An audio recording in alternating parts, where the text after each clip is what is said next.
ஒரே ஒரு போலி லஞ்ச புகார்தான் மக்களின் உயிருக்கு எதிராக தமிழ்நாடு தீயணைப்பு மற்றும் மீட்பு படைகள் துறை அதிகாரிகளின் ஒட்டுமொத்த ஊழல் முறைகேடுகளும் வெளிச்சத்திற்கு வர ஆரம்பித்திருக்கின்றன.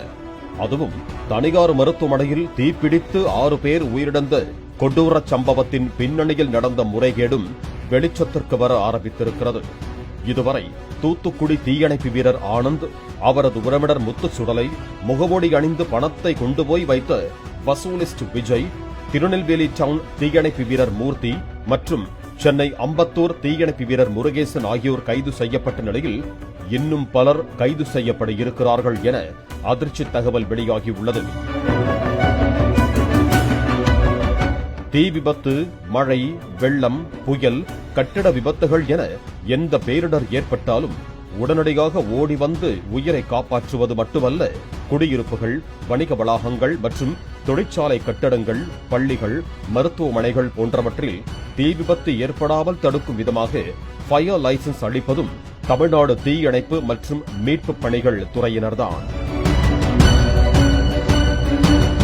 தமிழ்நாடு தீயணைப்பு மற்றும் மீட்பு பணிகள் துறையில் சரவணகுமார், சத்யநாராயணன் என 2 கூடுதல் இயக்குநர்கள், 3 இணை இயக்குநர்கள், வேலூர், திருச்சிராப்பள்ளி, மதுரை, சேலம், திருநெல்வேலி என 5 துணை இயக்குநர்கள், மாவட்டங்களுக்கும் தலா ஒரு மாவட்ட தீயணைப்பு அலுவலர் என டிஜிபியும் இயக்குநருமான சீமா அகர்வால் IPS தலைமையில் இவர்கள் இயங்கி வருகிறார்கள். இந்த நிலையில்தான் திருநெல்வேலி துணை இயக்குநர் சரவண பாபுவை லஞ்ச வழக்கில் சிக்க வைக்க உயர் அதிகாரியின் தலைமையிலான டீம் பக்கா ஸ்கெட்ச் போட்டது வெளிச்சத்திற்கு வந்திருக்கிறது. இப்படி போலி லஞ்ச வழக்கில் சிக்க வைக்க முயற்சித்தது ஏன்? திட்டம் போட்ட அதிகாரிகள் யார் யார்? லஞ்ச ஒழிப்புத்துறை அதிகாரிகளுக்கும் இந்த போலி ரெய்டுக்கும் உள்ள தொடர்புகள் என்ன என முன்னாள் CBI அதிகாரியும் திருநெல்வேலி காவல் ஆணையருமான சந்தோஷ் ஹதிவானி, CBCIDயில் பணியாற்றியவரும் தற்போதைய திருநெல்வேலி கிழக்கு காவல் துணை ஆணையருமான வினோத் சாந்தாராம் ஆகியோர் தலைமையிலான போலீசாரின் அதிரடி விசாரணையில் பல்வேறு திடுக்கிடும் தகவல்கள் வெளியாகிக் கொண்டிருக்கின்றன. 2025 நவம்பர் 18ஆம் தேதி செவ்வாய்க்கிழமை மதியம் 1:30 மணியளவில் லஞ்ச ஒழிப்புத்துறை ADSP மெக்லாரின் எஸ்கால் தலைமையிலான போலீசார் திருநெல்வேலி தீயணைப்புத்துறை அலுவலகத்தில் நுழைந்து துணை இயக்குநர் சரவண பாபுவை போலி லஞ்ச வழக்கில் கைது செய்வதற்கு முன் நடந்தது இதுதான். திருப்பூர் தீயணைப்புத்துறை ADFO எனப்படும் உதவி மாவட்ட அலுவலர் வீரராஜ் டீம் தங்களுக்கு வேண்டாத ஆபீசர்களின் அலுவலகத்தில் பணத்தை வைத்துவிட்டு தங்களுக்கு தெரிந்த விஜிலன்ஸ் ஆபீசர்களுக்கு தகவல் கொடுத்து சிக்க வைப்பதற்காகவே 88 என ஆரம்பிக்கும் ஒரு செல்போன் நம்பரை வாங்கி வைத்திருந்திருக்கிறார்கள். நான் நேரடியா ADSPயிடம் பேசினால் சரியாக இருக்காது, வேண்டுமென்றே சிக்க வைக்கும் புகார் என்பதை கண்டுபிடிச்சிடுவார். அதனால நான் ஒரு நம்பர் தரேன், அந்த நம்பருக்கு போன் பண்ணி பணம் இருக்கும் தகவலை கேட்டு சொல்லுங்க என லஞ்ச ஒழிப்புத்துறை SPக்கு கீழ் பணிபுரியும் தனக்கு தெரிந்த ஆபீசரான கந்தசாமியிடம் வீரராஜ் கொடுத்ததாக கூறப்படுகிறது. கந்தசாமியோ அந்த நம்பரை ADSPயிடம் கொடுத்திருக்கிறார். ஆனால் ADSPயோ தீயணைப்புத்துறை துணை இயக்குநர் சரவண பாபு மீது லஞ்சம் வாங்குவதாக குற்றச்சாட்டு வரவில்லையே, அவர் நேர்மையான ஆபீசர் என்கிறார்களே என கேட்டிருக்கிறார். அதற்கு கந்தசாமியோ, ஐயா, SP ஐயா சொன்ன ஆபரேஷன் கணக்கில் வராத பணம் துணை இயக்குநர் சரவண பாபு ஆபீஸ்ல இருக்கிறது கன்ஃபார்ம் ஐயா என பவ்யமாக கூறியுள்ளார். ADFO வீரராஜின் சிக்க வைக்கும் டீம் 3 தங்களது போலி ஆபரேஷனை தொடங்கியது.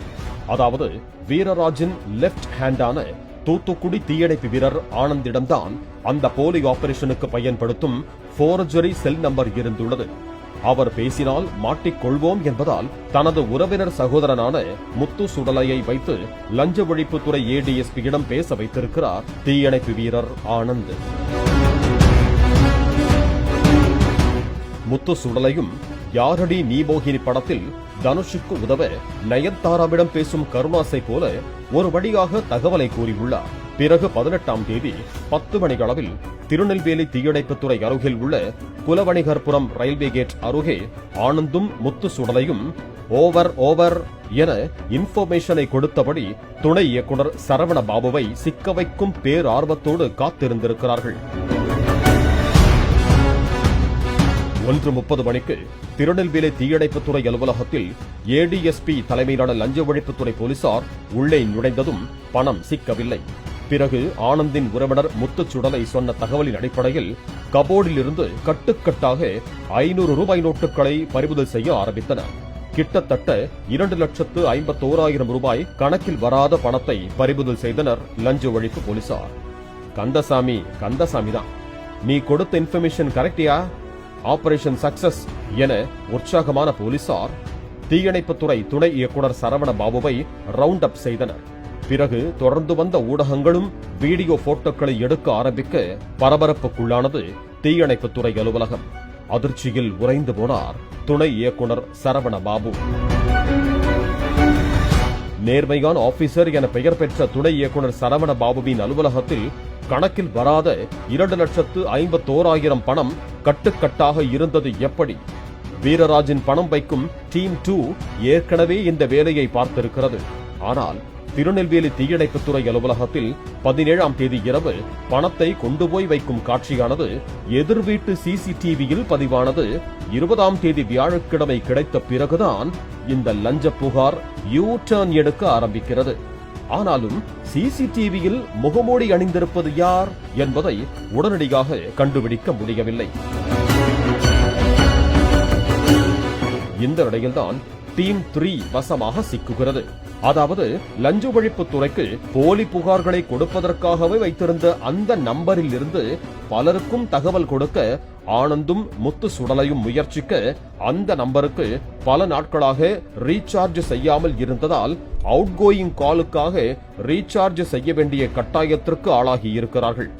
உடனே எச்சரிக்கையாக செயல்படுவதாக நினைத்துக் கொண்டு தனது கிராமத்திற்கு போன் செய்த முத்து சுடலை அவரது நண்பனிடம், மச்சி இந்த நம்பருக்கு 50 ரூபாய் ரீசார்ஜ் பண்ணி விடுறா, அர்ஜென்டடா என கூறியிருக்கிறார்கள். ஒரு ஃப்ரெண்டுக்கு இத கூட செய்ய மாட்டேனடா, உடனே பண்றேன்டா என அந்த பகுதியில் உள்ள ஜெராக்ஸ் கடையில் இருந்து ரீசார்ஜ் செய்திருக்கிறார் அந்த உயிர் நண்பர். 17ஆம் தேதி இரவு சிசிடிவி காட்சியை பார்த்த திருநெல்வேலி மாநகர காவல் ஆணையர் மற்றும் துணை ஆணையர் தலைமையிலான போலீசார் நேராக ஜெராக்ஸ் கடையில் விசாரிக்க முத்து சுடலையை தட்டி தூக்கியது. அவரோ தனது ஒன்றுவிட்ட சகோதரர் ஆனந்தை ஒன்றுவிடாத குறையாய் கை காட்ட ஆனந்தையும் தட்டி தூக்கியது போலீஸ். ஆனந்த் பலமுறை செல்போனில் வீரராஜிடம் பேசியிருப்பதையும் கண்டறிந்திருக்கிறது காவல்துறை.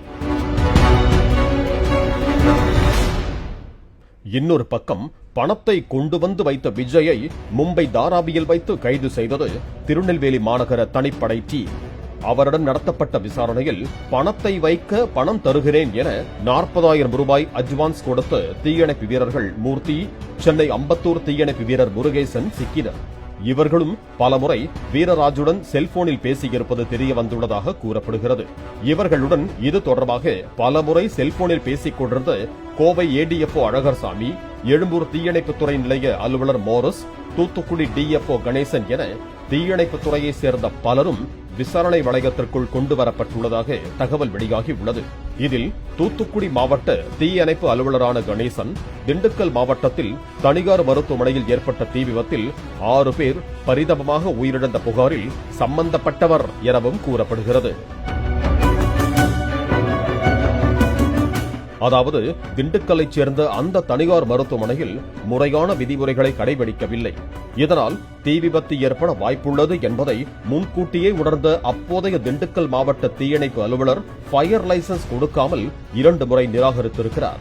ஆனால் அவர் பணிமாறுதல் பெற்றதும் அந்த இடத்திற்கு மாவட்ட அலுவலராக வந்த கணேசன் உடனடியாக லைசன்ஸ் கொடுத்ததும் அதற்கு பிறகே அந்த மருத்துவமனையில் விபத்து ஏற்பட்டு 6 வயது சிறுமி உள்பட 6 பேர் பரிதாபமாக உயிரிழந்தார்கள் என்ற பின்னணி தகவலும் வெளியாகி அதிர்ச்சியை ஏற்படுத்தி இருக்கிறது. இதுகுறித்து விசாரணை ஆரம்பித்ததும் 25 லட்சம் ரூபாய் செலவு செய்து தூத்துக்குடிக்கு மாற்றலாகி வந்துவிட்டார் எனவும் கூறப்படுகிறது. இப்படி தீயணைப்புத் துறையில் பல குளறுபடிகள், வணிக வளாகங்கள், மருத்துவமனைகள், பள்ளிகள் உள்ளிட்ட கட்டிடங்களுக்கு 25 லட்சம் ரூபாய் முதல் 75 லட்சம் ரூபாய்க்கு மேல் லஞ்சம் வசூலிக்கப்படுவதாக குற்றச்சாட்டு எழுந்துள்ளது. ஆனால் எந்த நேரத்தில் வேண்டுமானாலும் விதிமுறை மீறப்பட்ட கட்டடங்களில் தீ பிடிக்கலாம். அதனால் உயிரிழப்புகள் ஏற்படலாம். ஆனால் தீ பிடித்ததும் விதிமுறை மீறிய கட்டிடங்களுக்கு லஞ்சம் வாங்கிக் கொண்டு அனுமதி கொடுத்தவர்களே உடனே ஓடிவந்து காப்பாற்றுவது போல பேட்டி கொடுப்பார்கள். பொதுமக்களும் இது விபத்துதானே என உச் கொட்டி கடந்து விடுவார்கள். இதுதான் தீயணைப்பு துறையில் தொடர்ந்து நடந்து கொண்டிருக்கும் ஊழல் முறைகேடு எனவும் குற்றம் சாட்டப்படுகிறது. இந்த நிலையில் சிக்க வைக்க பணம் வைக்கும் டீம் 2, சிக்க வைக்க லஞ்ச ஒழிப்புத்துறைக்கு தகவல் கொடுக்கும் டீம் 3 என 2 டீம்கள் சிக்கி போலி ஆபரேஷன் ஃபெயிலியர் ஆனதால் மைக் 1, மைக் 2, மைக் 3 என்பது போல வீரராஜ் தலைமையிலான டீம் 1 சிக்காமல் இருக்க என்ன செய்யலாம் என ஆலோசனையிலும் பதற்றத்திலும் இருப்பதாக கூறப்படுகிறது.